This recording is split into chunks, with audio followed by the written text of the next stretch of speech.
City News is brought to you by East Brewster Lawyers Rotorua, celebrating 100 years of legal excellence and innovation.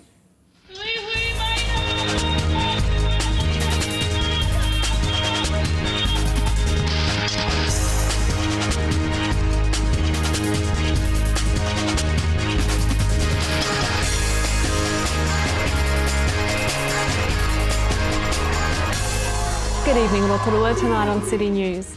Bookseller and newspaper columnist Fraser Newman declares his intention to stand for council. Locals are invited to provide feedback on the airport's business strategy at a presentation meeting next week. And Rotorua pick up a crucial win against Mount Maunganui in the weekend's Baywide Rugby Premier competition. Bookseller and newspaper columnist Fraser Newman has decided to stand for council. Local government elections are taking place in October, with registered voters getting the chance to elect their mayor and 12 councillors on the Rotorua District Council. Mr Newman says he has fresh ideas as well as a forward-thinking approach to solving issues facing the council. Well, the main thing I actually want to push is not necessarily just the ideas themselves, but the idea of finding them, because the issues we struggle with now are not going to be the issues in 3 years' time. So you shouldn't really be choosing leaders on what they think about something that happened last week. You should be choosing them on their ability to actually think through things, ask the right questions and actually come to conclusions on issues that matter past the next election.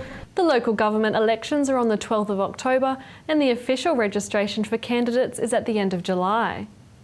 The 2013 edition of Good Health Rotorua, a directory of health and wellbeing services in the district, has been published with more than 700 entries featured in the new edition.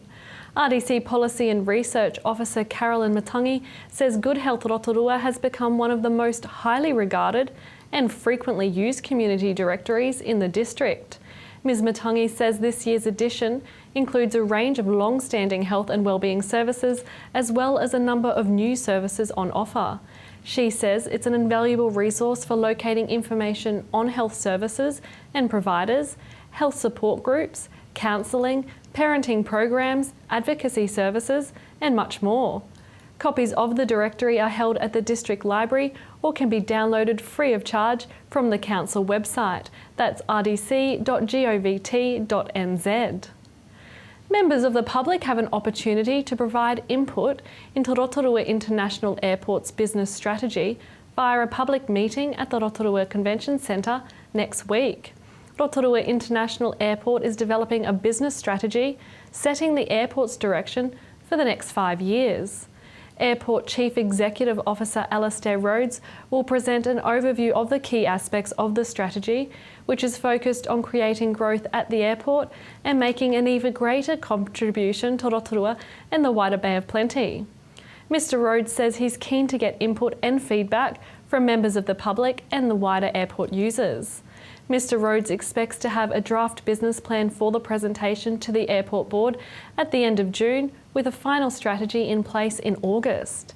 Destination Rotorua and Grow Rotorua will also provide a short presentation at the public meeting. The airport meeting will be on Wednesday, June the 19th at the Convention Centre. Local driving instructor Jackson Tepari says that as the wet and cold weather sets in, drivers need to slow down.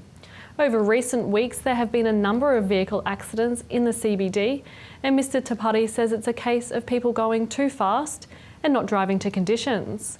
He says as conditions get colder, drivers need to be aware of driving carefully in wet weather and be wary of ice on the roads. Well, black ice, like you say, you can't see it, but there are signs that there could be black ice there, like trees hanging over the road, shrubs hanging over the road, and there's some shade there. So just prepare yourself for anything that could come along. Maybe slow down and drive to the conditions. In sport tonight, Rotorua picked up a crucial win on Saturday against top 4 team Mount Maunganui at Emery Park. The 24-18 thriller is the Mount's first loss in almost a month and gives new life to Rotorua's semi-finals campaign. However, Whakarewa didn't fare as well as Rotorua in the Premier round on Saturday, losing 11-8 to Paeroa. To your weather update now. Tonight, the showers will be clearing with light winds and an overnight low of 8. For tomorrow, Tuesday, increasing fine spells, southeasterlies, a high of 16 and a low of 9. And the outlook for Wednesday looks to be fine. Southerly breezes, a high of 16 and a low of 5. And the marine weather for Tuesday, southerly 10 knots with waves less than half a metre and long fine spells. Remember, for program listings or to upload videos, check out our website tvrotorua.co.nz, or you can look us up on Facebook. Coming up after the break, Adam Ellis from Kapua Networks has news about free Wi-Fi in the CBD. We meet Dr. Mike Williams and find out about the work at Lakeland Clinical Trials. And Alan Solomon investigates acts of vandalism at Mini Golf New Zealand.